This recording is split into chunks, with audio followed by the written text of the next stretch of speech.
Siya number 7. Number 7 wethu, guest speaker and word of the Lord. Baba Mhlongo, umfundisi uMhlongo uzosipha izwi kaNkulunkulu. Cela simshayele ihlombe sasukuma.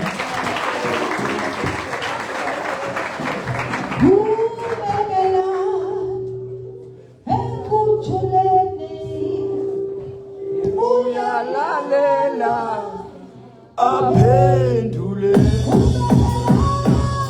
ubekelane ekuthule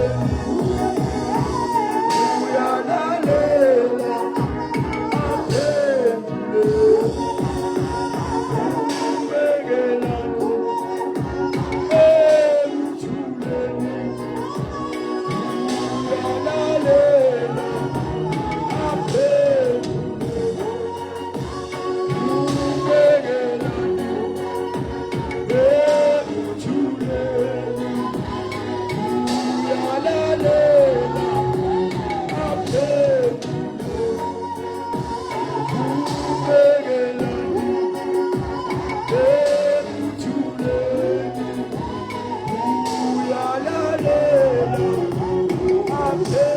aphendule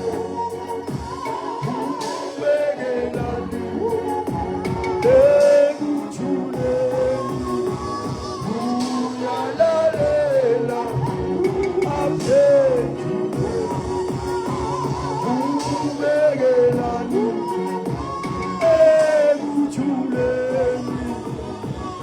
uyalalela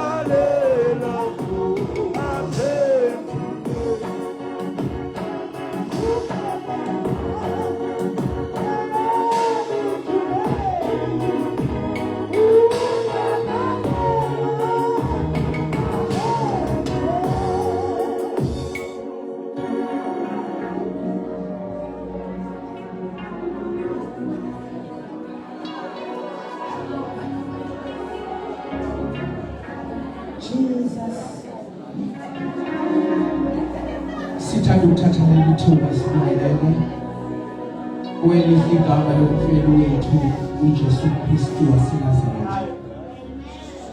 Siyabingelela egameni likaJesu. Ngicela sishayele izandla thina sonke.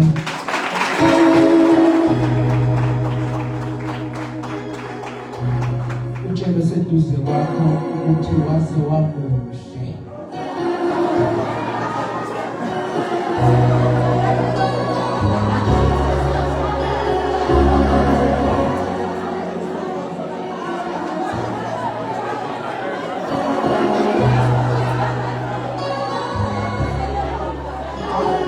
Awubuze lo othulile ukuthi ufuna i-future life yini.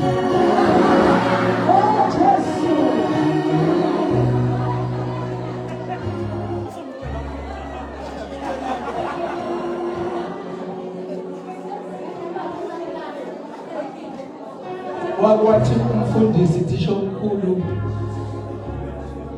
wathi umfundisi kanti umuntu uhleze eduze kwe-ex yakhe.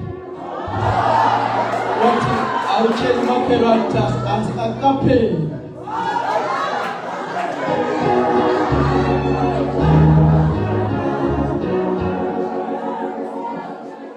Siyabingelela egameni likaJesu, sibingelele abaphathi bonke, uthisha omkhulu umvelase simuphe izandla ezinkulu.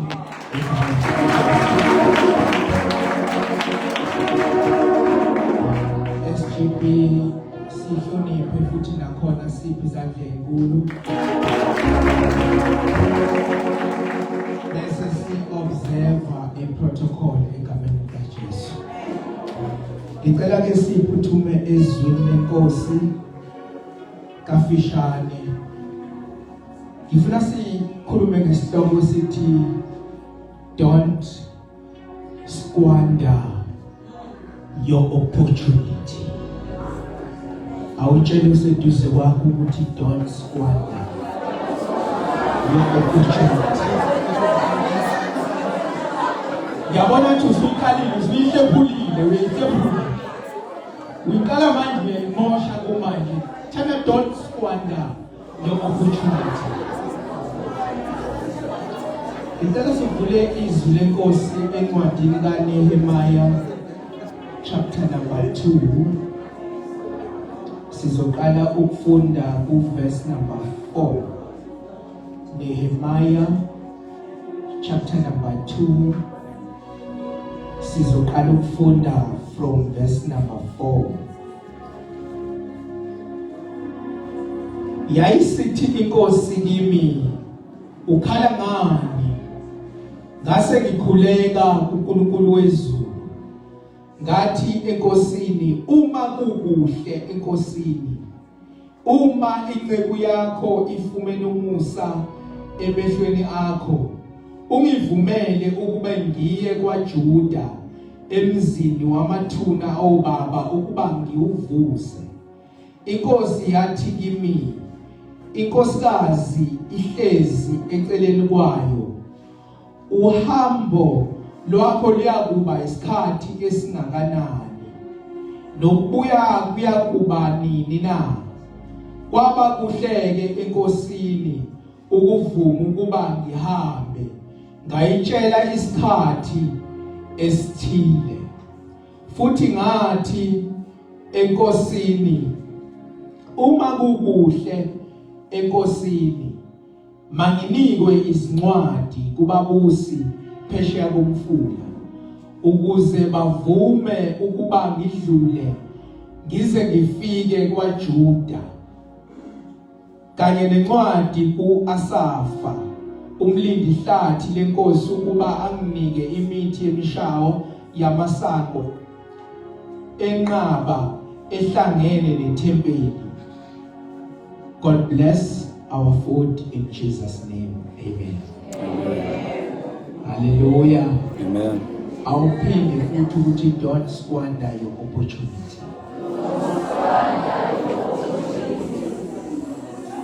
Ngisindisiwe, ngiyakholwa, ngihlukene nezo, ngifisa ukuyiqala kanje ukuze u-understand ukuthi ngiphuma kiphi background. Hallelujah. 2006 ngangithwasa. 2009 ngaphuma entwaseni, ngasebenza ngedlozi up until 2013.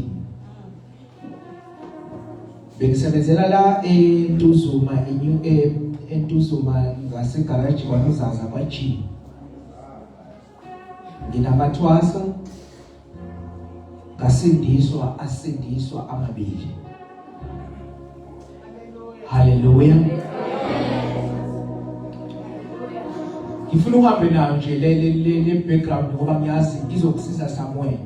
Ngoba sometimes ukhona mhlawumbe sebekutshelile ukuthi mongasulungise u1 no2 uzakuphumelela. Ngifuna ukukutshela siphuma khona lapho. Nakhula isikhona manje. uNkulunkulu futhi muhle, uyasebenza, asihlali yabonga isitufuza. Ngimuhle, amhlala. Hallelujah. Bathi uzohlala nakho ngiyaphila. Nginedakhala lami elihle nkosikazi wami omuhle. Hallelujah. Ufundisa lapha eChristian Center usemsebenzini. Hallelujah. Angithi uyabona angiqashukele. Hallelujah. Don't squander your opportunity. Hallelujah.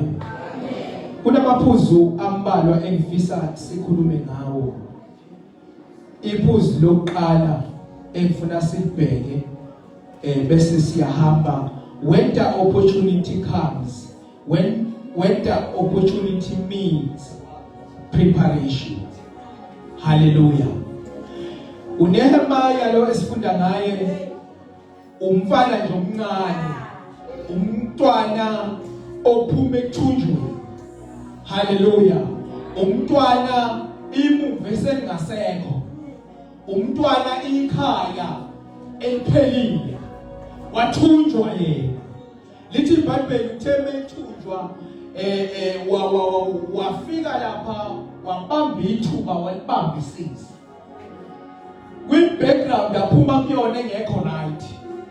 Ekhayeni okuthiwa lifile ngeke liphinde livuke. indonga zawo esikhuluma ngazo la indonga ezayidiliziwe.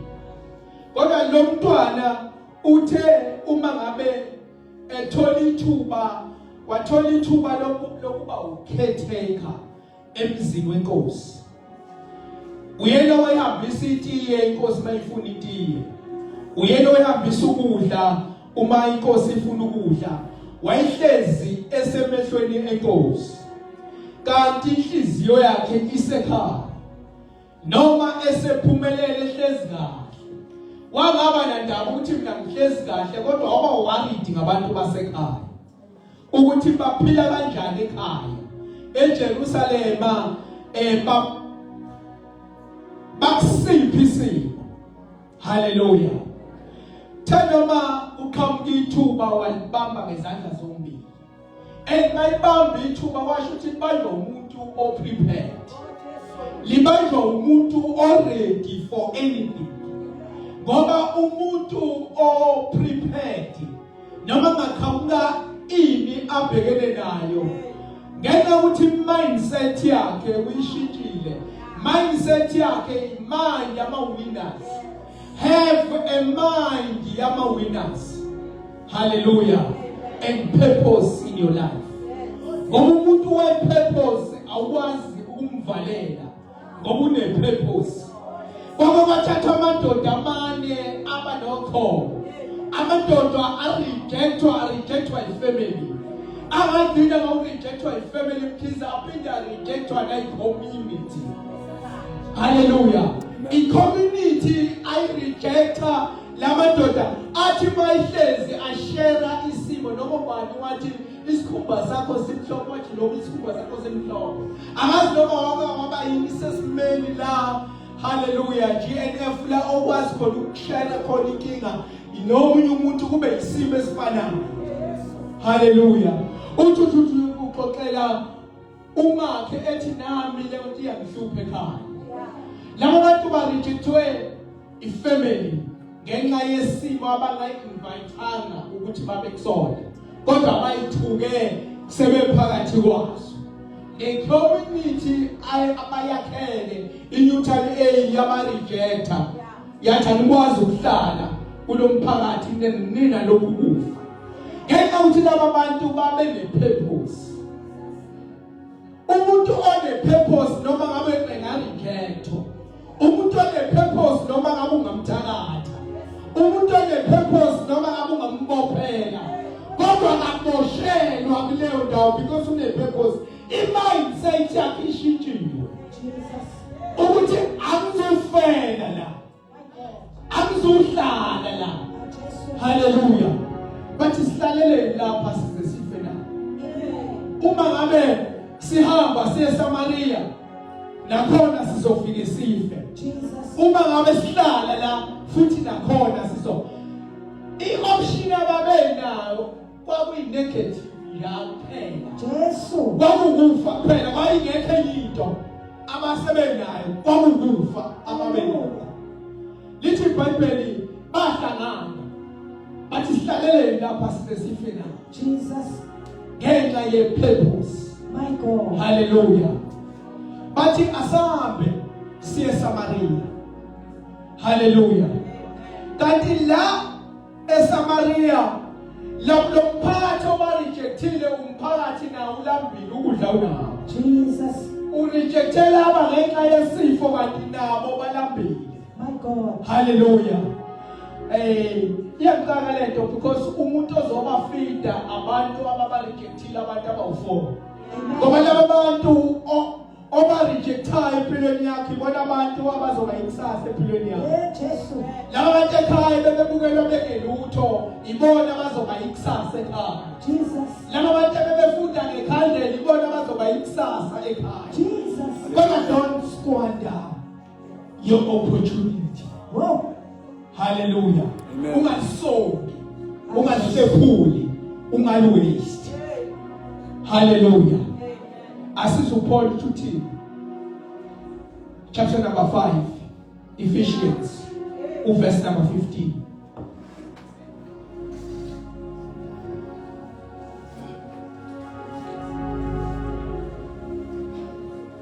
Ephesians chapter number 5 verse number 15. Ngakho ke bhekisisani ukuthi nihamba kanjani.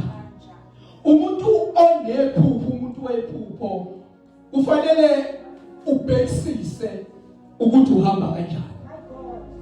Kungabi njengaba hlakaniphileyo, kepha ningabi njengabantu abangahlakaniphile, kepha njengabantu abahlakaniphileyo. Bese nithengisise isikhathi ngokuba izinsuku zimbi. Isikhathi esiphila kuso, kunomuntu ofunda umatric ongazi ukuthi isikhathi singilisi. Indlela yakho inkabayo, ikusasa lakho umatric. Ikusasa lakho liqala umatric 1, that is grade 11. Ikusasa lakho masuka matric ila obona khona ukuthi usile manje. Ila ufunda khona umhlaba. Ngoba uzoqala ubona ngoFebruary manje. La ilanga selibalele khona, la isikole ungasasitholanga imali ingekho yokuqhubeka, bese uyabona ukuthi kuba kuphela ndaba la. Kodwa don't squander your opportunity. Bhekisisani ukuthi nihamba kanjani. Lisayilungiselela ukubhala bhekisisani ukuthi nihamba kanjani. Lingabi njengabantu abangahlakaniphile. Ukuhamba kwenu akube njengobabantu abahlakaniphile. Abantu abahlakaniphile abazazi ukuthi bafunani. Abantu abahlakaniphile abazi ukuthi baphume ekhaya njani. Abantu abahlakaniphileyo abazi ukuthi ubaba nomama ngifuna ukuba angifuni ukuthi befe bekule impilo abayiphilayo, ngifuna ukubabeka kwelinye izinga. Hallelujah. Wena uzoqhakazisa ikhaya akekho omunye. Wena uphethe ikhendi yasekhaya akekho omunye. Ikhaya lakho lithembe wena. Omakhelwane bathembe wena. Umphakathi uthembe wena. Wikusasa leSouth Africa yonke. Hallelujah. Bese thengisisana isikhathi ngokuba izinsuku zimbi. Hallelujah. Isikhathi esiphila kuso siphila kwesinye isikhathi izinsuku zimbi. Hallelujah.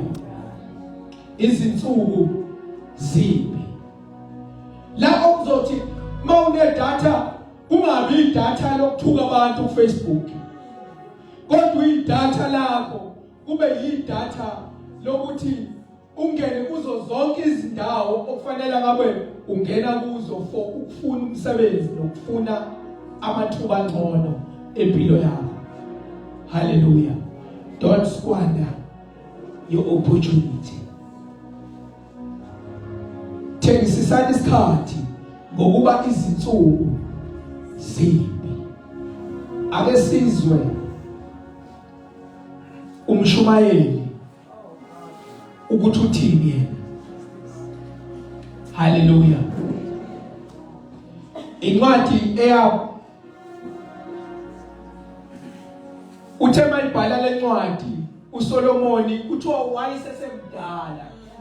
Hallelujah. Wayibhala esemdala. Esebhala esezama ukubuyisa amadodana akhe. Amadodana akhe abesenza njengaye. Kanti yena impilo uyifundile naye uphile njengawo abukela kuyena. Uthe mayesekhulile obonta kuyona indlela wasezama indlela yokuwakhoreka. Hallelujah. Don't squander your opportunity. Ngicela wasivulela umshumayeli chapter number 9 verse number 10. Chapter number 9 verse number 10.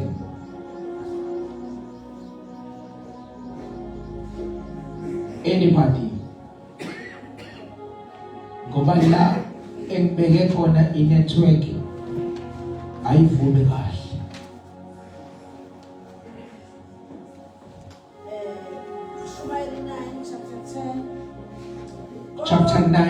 10 years.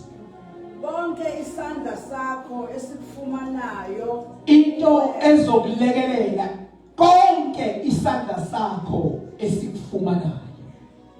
Yes. kwenze ngamandla akho. Kwenze ngamandla akho konke. Konke isandla sakhe esikufumanayo asiqathaze asidedeli lutho. Bese lithi ukwenze ngamandla akho onke. Ngokuba akukho umsebenzi nakucabango nakwazi nakuhlakanipha endaweni yabafundi. Uma ucabanga ukuthi ukhona into ozoyenza ngoba nakho usungale udlala ngesikhathi ngoba kusetshenzwa kusenawo. Kufanele ukubambisise kusenawo. Ufuna usithengisise kusela isikhathi ngoba izinsuku zimbi. Isikhathi esiphila kuso akusona isikhathi somuntu oxoxomayo. Sike sezwa kuthiwa libhalwa ngakusasa noma ama-results aphuma ngakusasa kodwa ulele ethaveni. Isikhathi sibi.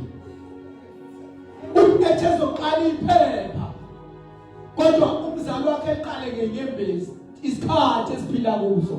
Thekisisana isikhathi. Don't squander your opportunity. Endaweni yabafileyo lapho kuya khona. Hallelujah. Amen. Galatians chapter number 6. Oh yes. Verse number 10.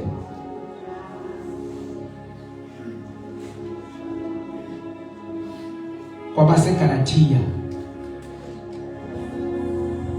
6:10 osetholile. Omunye Romans 13:11 bese siyahlukana. Ngakho-ke njengokuba sinethuba Ithuba onalo lisebenzisa ngempela. Ungadlali ngethuba kudlalo ngethuba. uNehemiya wathi angizokudala ngethuba uma ngike ngafika ebusweni benkosi. Walwela ukuthi ithuba livele ukuthi ngifike ebusweni benkosi. Uma ifika ebusweni benkosi into yokuqala wafike wabipha. Wathi uma like lavela ithuba ngeke ngidedele. Uma like lavela ithuba ungadlali ngethuba. Libambe ulibambisise. Don't squander your opportunity. Libambe ungadedeli. Wathi uma ngike ngafika ebusweni benkosi walwela ukuthi yonke into ivuleke kuphendleke indlela afike ebusweni benkosi. Ngoba uma ke afike ebusweni benkosi akazudala ngethuba. And he was ready. He was prepared. Wafika wadlala ebusweni benkosi. Wathi nakhe yathi noma ibuze ethi uhambo lakho leyo isikhathi wathi ukuthi usha umuntu ready. Usha umuntu prepared. Usha umuntu anabambe yonke into besatha sakhe. Wathi ngithethele konke isandla sakho esikufumanayo. Ubambe. Ubambe njengebhola lerabhi. Ubambe uthethele konke isandla sakho esikufumanayo. Ungadlali ngethuba. Don't squander your opportunity. Malikela vela akuzodlala ngalo. Uma kela menyezelwa iphepha akuzodlala ngalo. Uma kela menyezelwa ngizo-understand ukuthi thengisisa isikhathi ngokuba iy'nsuku zimbi. Amathi abantu emakhaya uma bezokwenza imhlonyana kuthiwa abangehli benyuka abagonge endlini. Ukushiwo yini ukuhlala kini uzobhala iphepha. Ungaze uthakatheke ungaqondile ukuthakatheka. Ngenxa ukuthi uhamba uzula. Don't squander your opportunity. Thengisisa isikhathi. Tshela seduze wakho thengisisa isikhathi. Ngoba iy'nsuku zimbi. Uma likela vele ithuba ungadlali ngalo. Libambe ulibambisise. Wathi uNehemiya uma ngike ngafika walwela ukufika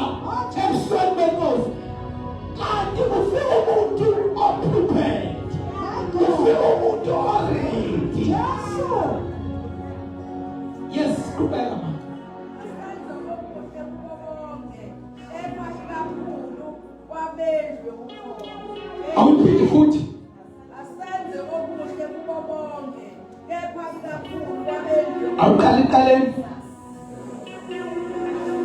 Ngakho-ke njengokuba sinethuba, Ngokuba sinethuba asenze okuhle.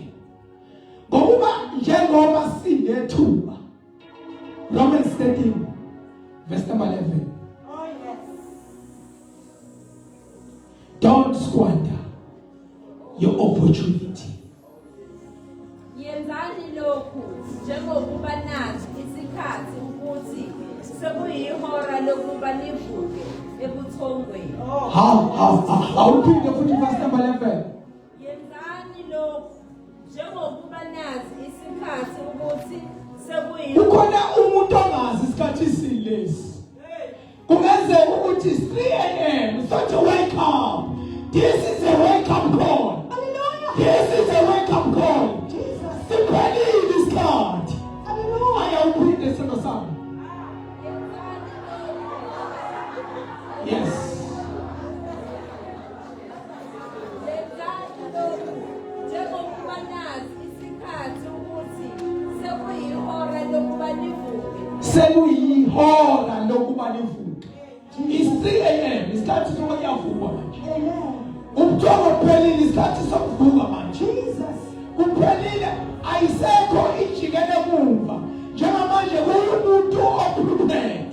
Kumuntu already. Kodwa ningesabi.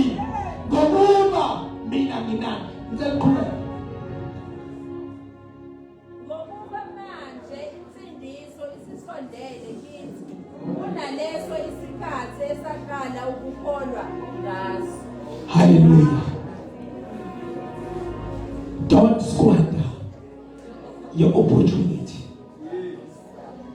uNehemiya wanyuka enkosini enyuka prepared. Wanyuka enkosini ready.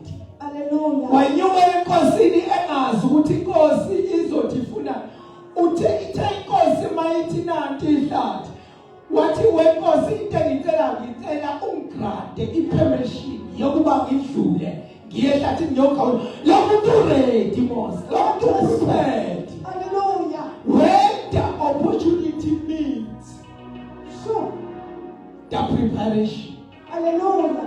Don't squander your opportunity. Ngokuba isandla sakho wonke esifumanayo kubambe ugijime nakho. Sesiyathandaza. Sekuyisikhathi sokuba novuka. Hallelujah.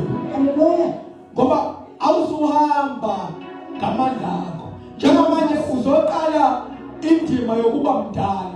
Ngoba uzobona ukuthi 3 a.m. waqeda ukubhala iphepha. Uzobona mawuqeda ukulanda ama-results akho, i-statement sakho. Uzobona ukuthi yey usemhlabeni. Mhlawumbe wafundiswa ukuthi how to draft i-CV. Kodwa uma usuphumile uvele kuhle. My God.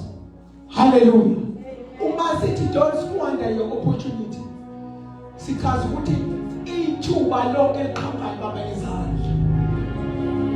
Wonke umsebenzi ungawudeleli, ungaweki ubambe ngezandla. Yonke into njengoba noma kuyona le uyifuna ukuthi ibambe ngezandla lesiqhamukile. Ibambe ungayidedeli. Ibambe ugijime nayo. Ngoba umuntu ozokulekelela uKristu uJesu. Empilweni yakho awukwazi ukwenza lutho ngaphandle kwendoda enguKristu uJesu. Lithi iBhayibheli amadoda amane athatha isinqumo sokuya phambili. Athi noma ngabe kuyafiwa kodwa thina siyaya phambili. Athi uma efika phambili ama-Aramu abaleka amadoda lambili. Ama-Aramu abaleka afika ashiya izindlu. Afika ashiya izindlu. Ama-Aramu abaleka afika ashiya amafriji. imoto. Hallelujah. Athi efika amadoda ade rejectiwe. Afika ngene endlini for the first time. Oh, Jesus. Ngeke uthathe isinqumo ngenxa uba ne-purpose. Kade rejectiwe. Kade kuthiwa awusophinde ebe nentaya lutho. My God. Kodwa ngenxa ukuthi areda prepare. Jesus. Ane-purpose. Hallelujah. Athi mefika efika kuthiwa ama-Arama abalekile afika ahlala endlini. Ah, Jesus. Avula amafriji abo. My God. Esebenqaba yethuka engakutholi ukudla. Jesus. Kodwa lithi iBhayibheli kwabakhona ethi no asenzi kahle. Jesus. Uma ngabe sicabanga ukuthi lento ingeyethu Hallelujah. asenzi kahle. My God. Abesethi ukhona umuzi wenkosi. Akasithumele emzini wenkosi. Hallelujah. Uma sithumele emzini wenkosi sithumele ukuthi nakho ukudla.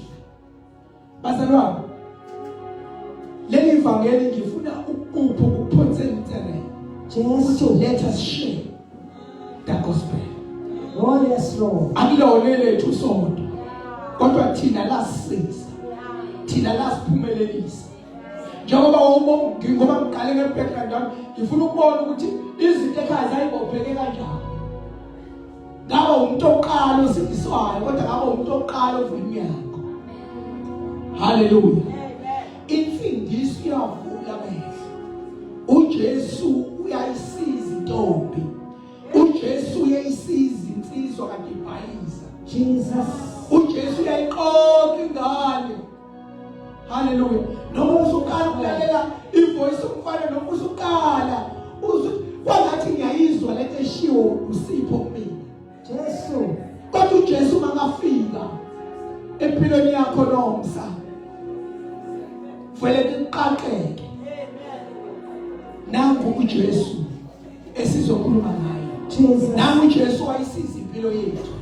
Nangu uJesu ongayisiza impilo yakho. Hallelujah. Akazi noma ukhona yini siphakama sime ngenyawo egameni likaJesu. Uma ikhona othi mfundisi sizothandaza sithandazele ama-exams. Kodwa ngicela ukuqala nalabo bantu abathi uJesu uyamdinga empilweni yakhe. Ngicela ukuqala nalabo bantu abathi cha ngiyadinga umuntu ozombamba aqede uvalo. Ngiyadinga umuntu ozokwazi ukungenelela kwimithi yabathakathi. Sike sabona umuntu ekhetha ukubhala, ekhetha ukwamukela ama-results bese yahlala. Sike sabona umuntu ethethe uyobhala amehlo vele bemnyama enziwa yidlozi. Hallelujah. Sike sabona umuntu esethi uyaqala uyabhala eqala phathwa amazinyo akhuliswa amaqobo. Kodwa namuhla nangu uJesu osindisayo. Nangu uJesu oyisiza impilo yomuntu. Uma ikhona ithi mfundisi kamdinga lo Jesu aphakamisa isandla sakhe. Jesus. Sizothandaza. Mayikhona ethi lo Jesu okhuluma ngaye ngiyamdinga empilweni yami. Uma ikhona othi uJesu empilweni yami, namuhla ngiyafuna ukwazana noJesu.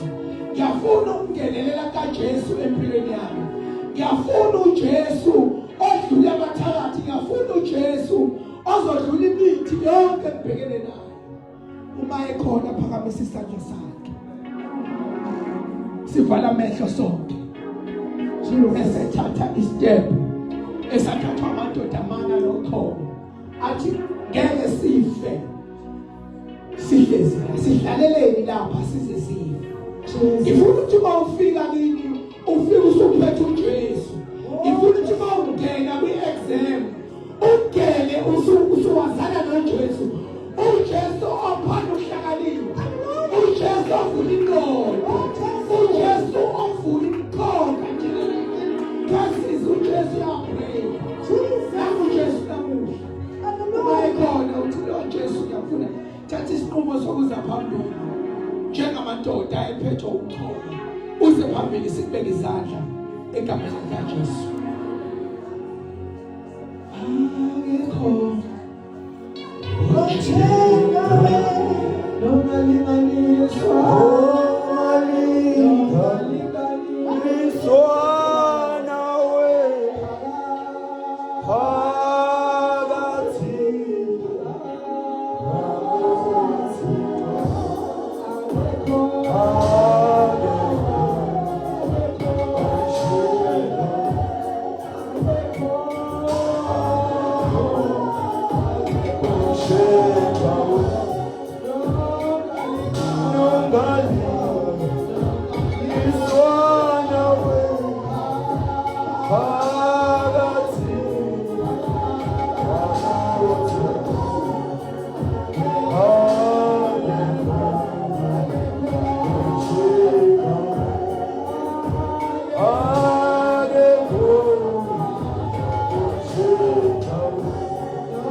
Thatha isinqumo sokuza phambili sizothandazakale nawe. Thatha igxathu lokuza phambili ungasabi umakhelwane, ungasabi umuntu ofunda naye, ungasabi uthisha wakho. Isinqumo sakho ikusasa lakho, uphele indlela yakho, ulungise indlela yakho, wazane noJesu. Akekho bazaphambili ufundisa uMkhize uzothandaza.